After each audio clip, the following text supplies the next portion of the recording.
You know, if there's one thing I've learned during my TV licence fight, it's that petitions don't work. Hi, me again, and I want to talk to you about a new petition that's out today. And this time it isn't about the television licence fee. This time it's about universal credit. Because I was on benefits. What year was it I was on benefits? 2003, something like that. I was on job seekers allowance, and it was not a lot of money. Not a lot of money at all. And I've been sort of so out of the loop on that because I've been very lucky to be employed since. I admit, I put my hand up, I've been a very lucky person to be employed since then. So I don't know how much it all is at the minute. And I stumbled across this story. Look at this headline. Universal credit. Boris told to provide new lifeline, including £2,000 direct payment.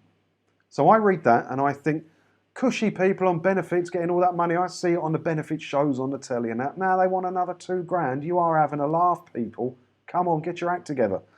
But then I find out how much the benefits rate actually is on universal credit. And I just think, Jesus, how are these people surviving on that puny amount of money at the minute?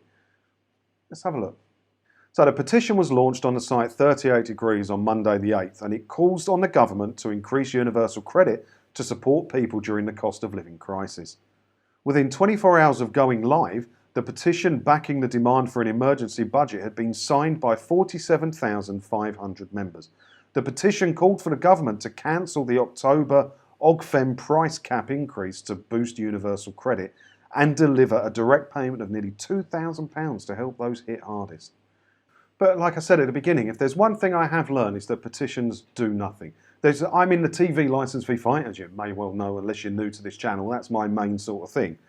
And there's been so many petitions trying to get changed to the TV licence fee that we've seen a few. We've seen a few get over the 100,000 and be debated in Parliament. And nothing happened. Nothing happened. Petitions don't do anything. I don't know how you can affect change in this. I'm new to this whole area and I'm learning every day. But one thing I do know is that it's on 38degrees.org.uk. And if you want it debated in Parliament, you want Parliament to take notice, it's got to be on the proper petitions.gov website, right? But I've got it here. Let's have a look at it. So this is it on 38 Degrees, and it's got 139,763 signatures at the minute. So it's doing all right, but unless it's on the government petition website, I don't believe they have to even take notice of it. Right, but as I said, I was shocked at the amount that you get on universal credit. I just thought, you know, it's like you see it on telly and stuff like that. And I know I was on them, and I really struggled on them. But it's been so long that you lose that. You know, and reading on the government website here, like Universal Credit website, they made me want to cry, the amount they're giving on universal credit. How are you people surviving out there on this amount of money at the moment with everything? How are you feeding your kids? It boggles the mind. Because I'm struggling. I've got a full-time job and we're struggling with paying for stuff. That's sad. Look at this. Standard allowance, if you're single and under 25, £265 a month. If you're single and over 25, £334.91 a month. If you live with your partner, you can see the prices there.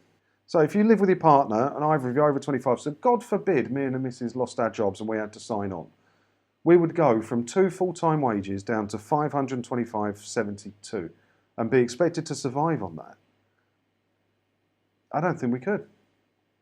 I don't think we could. How's that going to cover your electric and your gas, putting food in the fridge and travel to job interviews and whatever you have to do? Oh, it boggles the mind. That's mad. So if you have children, you'll get an extra amount for your first child and second child. You will not get any extra money for any more children unless your children were born before a certain date, blah, blah, blah. So they have capped that now. Because, you know, some of the benefit shows make you quite angry where they've got like 1,000 kids and you just think they're raking it in. Not anymore, they're not. They must be struggling more than anyone now. So for your first child, you get another $290 a month, and for your second child, you get $244.58 a month. And if you have a disabled child, there's extra money there as well. So something does need to change, doesn't it? And I know that money there doesn't include like your rent payment or your council house, whatever, housing benefits, different. Or is it? Because universal credit, like when I was on it, it was job seekers allowance and housing benefit. I don't know everything about universal credit. I am trying to learn. I just stumbled across this and wanted to talk about it today. So is that $525.72? That must be exclusive of your rent, right? They must pay that separate. Well, they can't quote it in there because everyone's rent's different, right? So I'm guessing they pay your rent and you got that left. Do you have to pay your council tax out of that? Because that's like $100 a month if you live with a partner, even in a crappy little flat. I know. I don't get it. Something's got to change. Something's got to change. Too many people are struggling.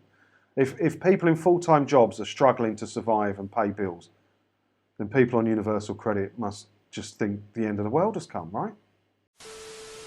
So if you want to sign this petition, I'll put a link to the article and to the petition below. Do feel free to go over and do it. Like I said, I don't believe in them, but maybe you do. Signing them will give it more power. I've talked about it, so I will sign it, obviously. And yeah, let me know what you think about this down in the comments below, because I don't think I could survive on universal credit anymore. I mean, I really struggled. What was I getting? It was less than that. It was less than that. I can't remember now. It was ages ago, but it wasn't a lot of money. And I just relied on my friends and family, you know. When I used to leave the house, I used to leave the fridge empty and everything because I had nothing in there anyway. So when I left the house, I'd click the master electric off so that I knew it wasn't using any electric while I was out. That's how desperate times were, and that was back then. So God knows what I'd be like. What I'd be like now. I was always around my friends and families eating dinners and stuff like that because it was tough. So I feel for anyone on universal credit in a minute. I hope change does come for you. Let me know what you think down in the comments below. And as always, thank you for watching. And don't forget to hit the subscribe button if you haven't already, because that way, hopefully, I'll see you in another video again soon, won't I? Ta-da.